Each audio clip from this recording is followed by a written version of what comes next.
കുറച്ച് ലേറ്റ് ആണെങ്കിൽ പോലും നിങ്ങളുടെ മെസ്സേജിനുള്ള റിപ്ലൈ ഒക്കെ ഞങ്ങൾ തരുന്നതായിരിക്കും.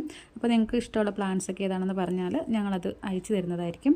ഫ്ലവറിങ് പ്ലാന്റ്സ് ഒക്കെ ഈ ഒരു രീതിയിലാണ് നമ്മൾ പാക്ക് ചെയ്ത് നിങ്ങൾക്ക് സേഫായിട്ട് എത്തിച്ചു തരുന്നത്. All India courier service available ആണ്. DTDC വഴിയാണ് ഞങ്ങൾ പ്ലാന്റ്സ് ഒക്കെ അയക്കുന്നത്. പ്ലാന്റ്സ് ഒക്കെ ആവശ്യമുള്ളവർ ഈ ഒരു നമ്പറിലേക്ക് കോൺടാക്ട് ചെയ്താൽ മതി. ഇനി നമുക്ക് പ്ലാന്റ്സ് ഒക്കെ സെറ്റ് ചെയ്ത് വെച്ചിരിക്കുന്നത് എങ്ങനെയാണെന്ന് നോക്കാം. നമ്മൾ ഫസ്റ്റ് വരുമ്പോൾ ഇടത് സൈഡിലായിട്ടാണ് ഈ ഒരു രീതിയിൽ ഇവിടെ ഓർക്കിഡ്സ് എല്ലാം അറേഞ്ച് ചെയ്ത് വെച്ചിരിക്കുന്നത്. ഒരുപാട് ഹാങ്ങിങ് പോട്ട്സിൽ ഇതുപോലെ ഓർക്കിഡ് ഹാങ് ചെയ്തിട്ടുണ്ട്. അതുപോലെ തന്നെ ഓർക്കിഡ് ടവർ ഇവിടെ സെറ്റ് ചെയ്തിട്ടുണ്ട്. സ്ഥലപരിമിതികളുള്ളവർക്കൊക്കെ ഈ ഒരു രീതിയിൽ ടവർ സെറ്റ് ചെയ്താൽ ഒരുപാട് പ്ലാന്റ്സ് അറേഞ്ച് ചെയ്ത് വയ്ക്കാനായിട്ട് പറ്റും. രണ്ട് രീതിയിലാണ് ഇവിടെ ഓർക്കിഡ് ടവർ സെറ്റ് ചെയ്തിരിക്കുന്നത്.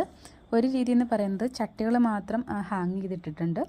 നമ്മൾ PVC പൈപ്പ് വെച്ച് അതിലേക്ക് കയറ് വരിഞ്ഞ് ഇങ്ങനെ കെട്ടിയതിന് ശേഷം ചട്ടികൾ ഇങ്ങനെ